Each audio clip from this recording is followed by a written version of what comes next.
வந்து பேரம் பேசுறாரு வந்து 1,10,000 தரேன், இவ்வளவு தரேன், எனக்கு காசே வேணாம், எவ்வளவு பேர் குடும்பத்தை நீ அழிச்சிருக்க, அதுக்கு தண்டனையை கண்டிப்பா அனுபவிக்கணும்ல.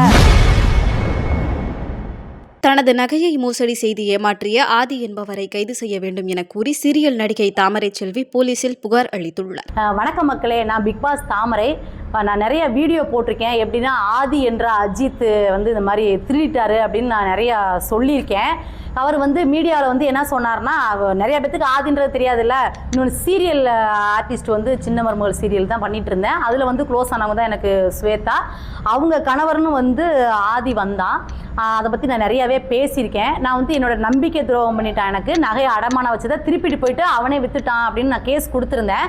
இப்போ வந்து மீடியாவில் அவர் என்ன சொல்கிறாரு அப்படின்னா, நான் வந்து நகையை இது பண்ணலை, நான் அதெல்லாம் பேசிட்டேன், இப்போ பார்த்தீங்கன்னா 1,10,000 ரூபா வந்து காசு மட்டும் கொடுத்துட்றேன், அது நல்லா பழகினதுக்காக 1,10,000 ரூபா கொடுத்துட்றேன் அப்படின்னு சொன்னார். ஆனால் வந்து நான் திருடவே இல்லை அப்படின்ற ஒரு ஆளுக்கு எப்படி எஃப்ஐஆர் போடுவாங்க?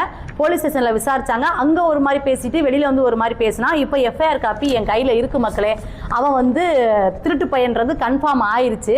எனக்கு இப்போ தான் கொஞ்சம் சந்தோஷமாக இருக்குது. இன்னொன்று வந்து பேரம் பேசுகிறாரு வந்து 1,10,000 தரேன், இவ்வளவு தரேன், எனக்கு காசே வேணாம், எவ்வளோ பேர் குடும்பத்தை நீ அழிச்சிருக்க, அதுக்கு தண்டனையை கண்டிப்பாக அனுபவிக்கணும்ல. எல்லாத்துலேயும் ப்ரூஃபே கிடையாது. என்கிட்டையும் வந்து நான் கொடுத்த காசுக்கு என் ஃப்ரெண்டு இருக்கா, இவள்கிட்ட நான் நிறைய பணம் வாங்கியிருக்கேன், நிறைய பணம் வாங்கி உனக்கு நான் கொடுத்துருக்கேன், அதுக்கு எந்த ப்ரூஃபே கிடையாது, நான் தான் வட்டி கட்டிக்கிட்டு இருக்கேன். ஆனால் நகைக்கு என்ற ப்ரூஃப் இருந்துச்சு, நீ மாட்டிக்கிட்ட. இப்போ வந்து நீ என்ன பண்ணுவேன்னு தெரியல. கண்டிப்பாக எனக்கு காசு வேணாம், ஆனால் நீ பண்ண அத்தனை குடும்பத்தை அழிச்சதுக்கு, எங்கள் குடும்பத்தை நீ நம்பிக்கை துரோகம் பண்ணி அழிச்சதுக்கு கண்டிப்பாக நீ தண்டனை அனுபவிக்கணும்ல. அதனால மட்டும்தான் மக்களே இந்த வீடியோவை நான் இது பண்ணுறேன்.